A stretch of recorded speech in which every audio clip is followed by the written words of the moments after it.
warahmatullahi wabarakatuh. Halo teman-teman semuanya, jumpa lagi dengan saya Intan. Kita melanjutkan materinya yaitu router OS.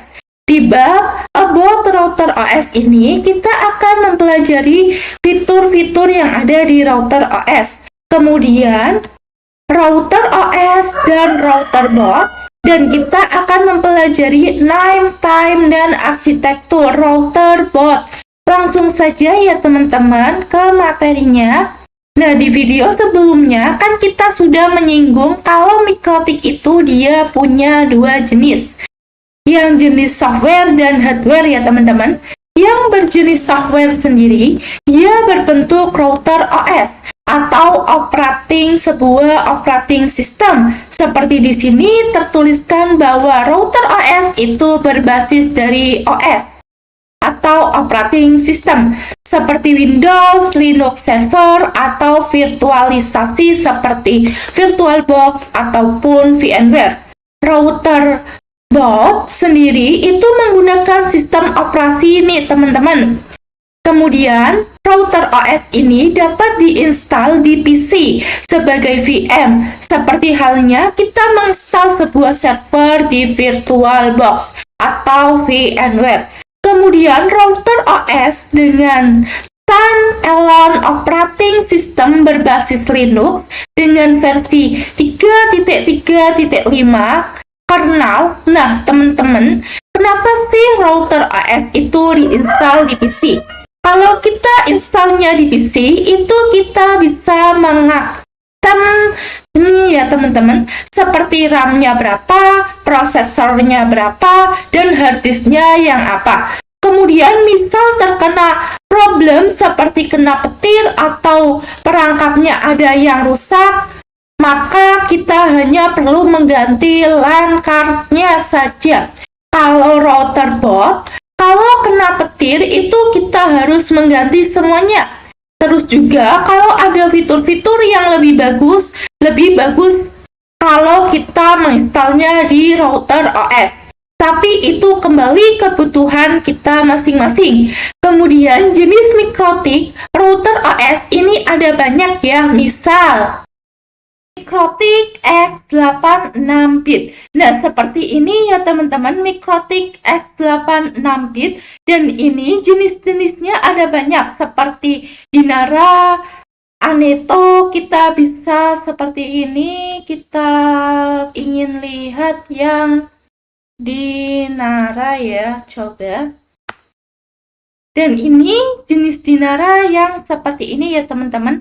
Nah, kita juga bisa lihat Mikrotik yang jenis Aneto.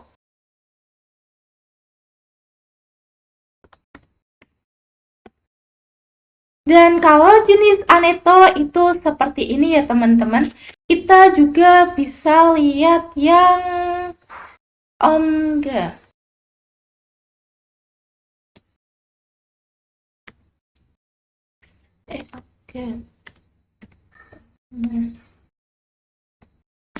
Untuk jenis yang Ogma itu seperti ini ya teman-teman.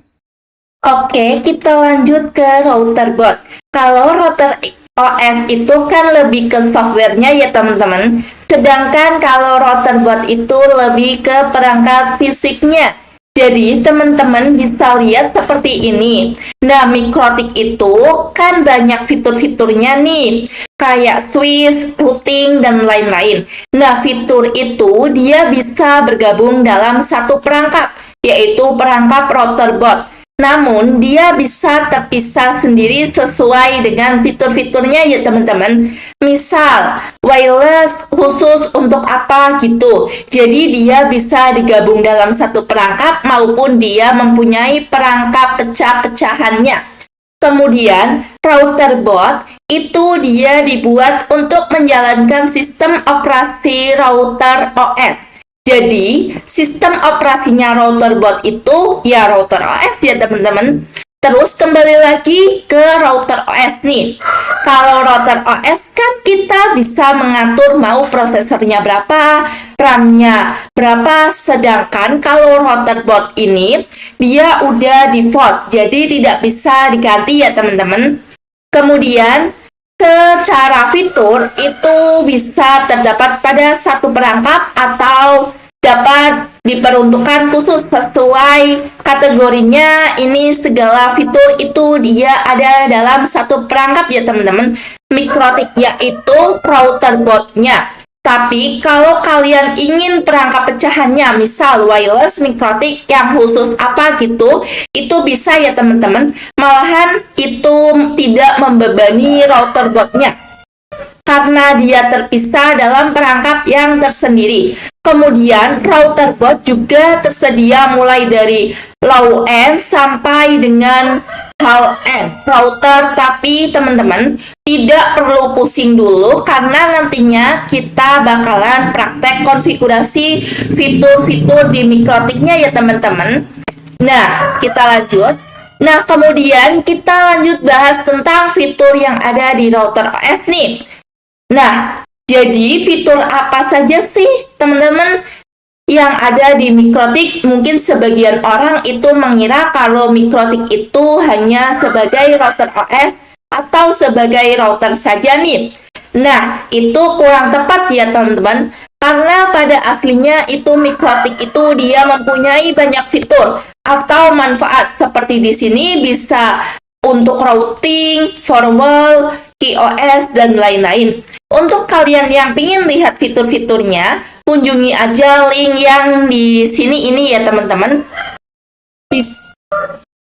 Nah, yang tersedia ini dia bisa tertanam dalam satu perangkap saja atau perangkap yang lebih terfokus ya teman-teman. Misal ada wireless untuk apa dan lain-lain. Mari kita bahas untuk fitur-fiturnya mulai dari fitur untuk support wireless network. Jadi wireless itu naruh kabel ya teman-teman. Wireless itu sudah terpasang di mikrotik pada saat ini. Dan wirelessnya itu ada yang khusus untuk indoor dan outdoor. Dengan standarisasi A per B atau G atau N atau AC wireless. Kita bisa lihat di chart wireless mikrotik. Nah, untuk yang indoornya, kita bisa ambil contoh seperti chart wireless mikrotik ini. Dia gambarnya ya teman-teman. Nah, untuk outdoornya itu ada point to point, ada juga point to multi point. Untuk point to point itu contohnya ada SXTXK mikrotik, ya ada juga yang Dynadirs ya teman-teman, kayaknya sih. Coba kita cari dulu.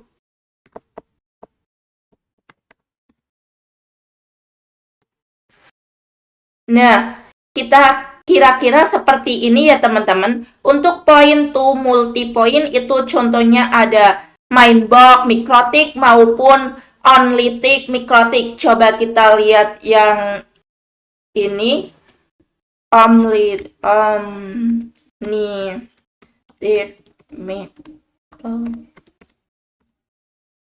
Nah, untuk Omnitic mikrotik itu bentuknya seperti ini ya teman-teman. Setelah membahas fitur itu, wireless network juga mikrotik juga menyediakan fitur routing ya teman-teman. Ada yang dynamic routing dan static routing.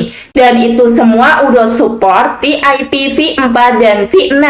Kemudian ada fitur firewall. Nah, dan NAT firewall itu untuk proteksi agar mikrotik kita itu aman ya teman-teman. Kemudian untuk NAT itu misal klien itu bisa mengakses IP publik nih, atau dia bisa mentranslate. Jadi untuk firewall ini dia bisa mengatasi serangan atau memblokir website. Terus dia juga bisa mengatasi serangan internal. Kita juga menanamkan proteksi ini.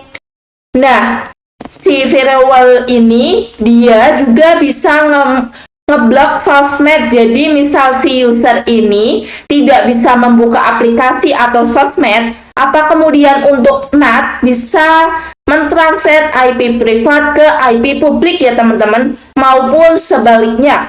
Kemudian kita bahas fitur yang QoS atau Quality of Service. Jadi QoS biasa digunakan untuk bandwidth management teman-teman. di mana nanti mikrotik kita itu akan diatur oleh manajemennya.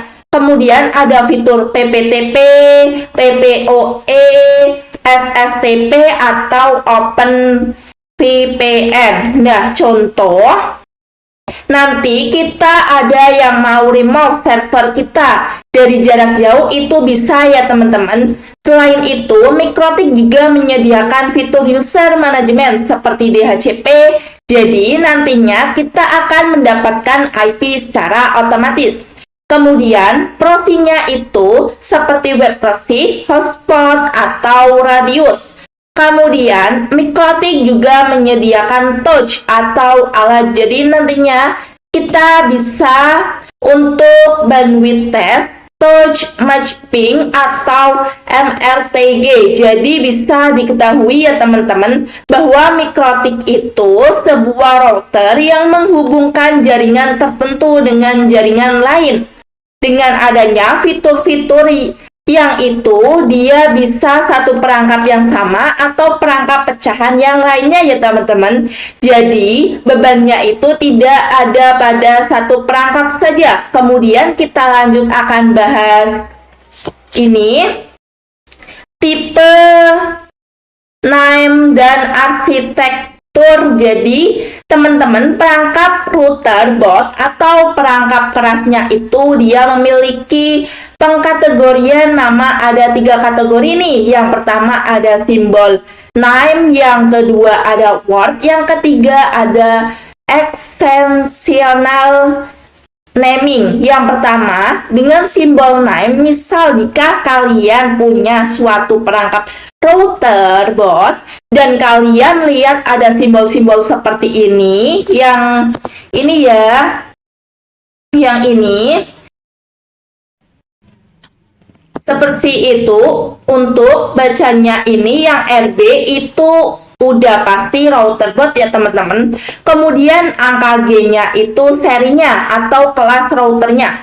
Kemudian yang untuk angka 5-nya itu jumlah port Ethernet-nya, dan satunya itu jumlah slot mini PC atau jumlah slot wireless-nya. Kemudian untuk pengkategorian yang kedua itu menggunakan word atau menggunakan kata nih, ada yang Omnitic, Chrome, SXT, LHG Daidis, Cap, WAP, dan lain-lain. Kemudian yang ketiga itu Essential Naming. Dia itu nama yang disederhanakan dan disesuaikan dengan tahun pengembangannya nih. Dan biasanya itu Ethernet-nya lebih dari 9 part. Jadi kalau semisal ada router board itu dia memiliki 9 part Ethernet, nah itu maka pasti dinamakan dengan exceptional running. Contohnya seperti RB 600, 800, dan masih banyak lainnya.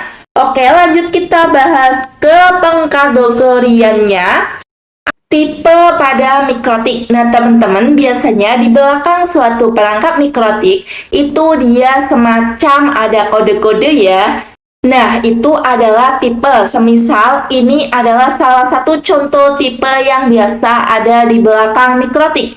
Di sini ada tulisan RB, yang ini itu jelas router board-nya. Kemudian G itu 900 serinya, 5 itu Ethernet-nya, 2 itu wireless-nya, dan ada UI itu fitur port. Dan ini masih ada banyak kode-kode yang bisa kalian baca atau pelajari. Ada H, more powerful CPU, ada G, ada S. Ya teman-teman, itu bisa dipelajari atau kalian mau berkunjung bisa memakai link yang ini. Kemudian kita lanjut saja materinya. Arsitektur di router board sama seperti PC. Untuk arsitektur ini itu ada yang X64 atau ada juga X886. Tetapi untuk mikrotik sendiri dia bisa lebih dari itu. Ada juga SBE, ada yang MI PSBE, contohnya CRS1 dan lainnya. Misal punya suatu perangkap router botnet yaitu Hepline. Jadi dia masuknya arsitektur SMIPS arsitektur. Itu kayak semacam misal kalau arsitektur yang ini itu dia support apa saja sih. Jadi kira-kira seperti itu. Seperti yang dijelaskan di sini, arsitektur router bot itu dibedakan berdasarkan jenis dan kinerjanya ya teman-teman. Prosesor, misal kalau arsitektur yang SMIPS itu dia bisa support apa? Kalau arsitektur yang ini itu bisa support apa? Itu memiliki OS-nya yang berbeda-beda. Jika kalian pengen melihat arsitektur Mikrotik secara lebih lengkap, teman-teman bisa kunjungi link yang ini ya teman-teman. Terima kasih sudah menonton sampai akhir. Jika video ini bermanfaat, jangan lupa untuk subscribe dan nyalakan notifikasinya. Jangan lupa di video berikutnya tonton terus. Wassalamualaikum warahmatullahi wabarakatuh.